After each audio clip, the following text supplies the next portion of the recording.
விஜயநகர பேரரசுக்கு கீழே ஒரு சிறு அரசா இருந்தது தான் மைசூர் ரீஜியன். தலைக்கோட்டை போருக்கு அப்புறம் 1578 ராஜா உடையார்ன்றவர் மைசூர் பகுதியில் உடையார் வம்சத்தை தோற்றுவிக்கிறாரு.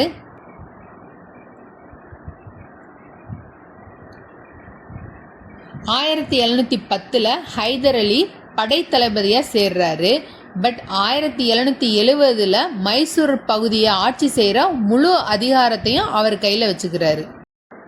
மூன்றாம் கர்நாடக போரில் ஜலபத் சிங் வட சர்க்கார் ரீஜியனை ஆங்கிலேயர்கள்ட்ட கொடுத்துருந்துருப்பாரு. இதை ஆங்கிலேயர்களும் பக்சார் போரின் முடிவான அலகாபாத் உடன்படிக்கையின் மூலமாக இதை உறுதியும் செஞ்சிருப்பாங்க.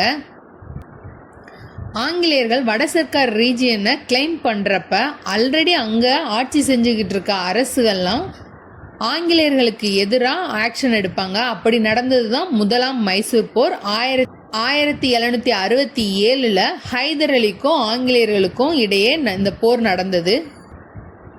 இந்த போரின் போது ஹைதர் அலி கரூர், ஈரோடு, தஞ்சாவூர் இந்த பிளேஸ் எல்லாம் கேப்சர் பண்ணியிருப்பாரு.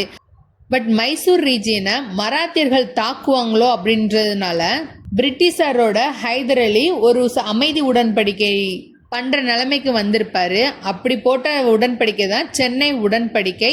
ஏப்ரல் 4, 1769 ஹைதர் அலிக்கும் ஆங்கிலேயர்களுக்கும் நடைபெற்றிருக்கும். ஸோ இரண்டாம் மைசூர் போர் 1780 நடக்கும். ஹைதர் அலி 1782 இறந்துருவாரு. அதுக்கப்புறம் அவர் பையன் திப்பு சுல்தான் இந்த பகுதியை ஆட்சி செய்வார். ஸோ திப்பு சுல்தான் மேங்களூர் உடன்படிக்கை மூலமாக இந்த போரை நிறைவுக்கு கொண்டு வந்துடுவார். மூன்றாம் மைசூர் போர் 1790 நடக்கும். 1792 ஸ்ரீரங்கப்பட்டின உடன்படிக்கை மூலமாக மூன்றாம் மைசூர் போர் முடிவுக்கு வந்திருக்கும். கவர்னர் ஜெனரலாக இருந்தவர் காரன்வாலிஸ். நான்காம் மைசூர் போர் 1799 நடந்திருக்கும். இதுக்கு என்ன ரீசன்னா, வெல்லஸ்லி பிரபு துணைப்படை திட்டம்னு ஒன்று கொண்டு வந்திருப்பாரு.